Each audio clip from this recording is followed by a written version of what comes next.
Magandang araw, kumusta kayo? Noong isang araw nga pala ay gumawa ng suman si Mama.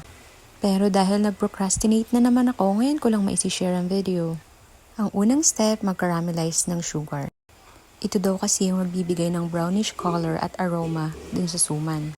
Sunod na inilagay ay ang gata na para bang gagawa ng coco jam. Sunod naman na inilagay ay ang asukal. Hinalo lamang ito ng tuloy-tuloy hanggang kumulo. Isa sa mga palatandaan kapag pwede na ay ganito na kalalaki ang mga bubbles at ganito na rin ang consistency.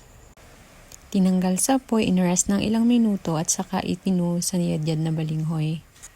Siya nga pala, yung balinghoy ay pinigaan ni Mama pagkatapos niyang yadyarin. Yun ay para mabawasan ng starch content at hindi masyadong gooey ang texture ng suman. Isa pa, mag-a-add kasi ng another liquid ingredient gaya nito. Hinalo lamang ito ng mabuti hanggang sa maging pantay ang kulay ng mixture.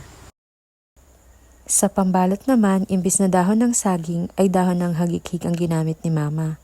Mas flexible kasi ito kaysa sa dahon ng saging. Yun nga lang, dito sa amin, sa bundok lang meron, kaya umahon pa si Papa para kumuha niyan.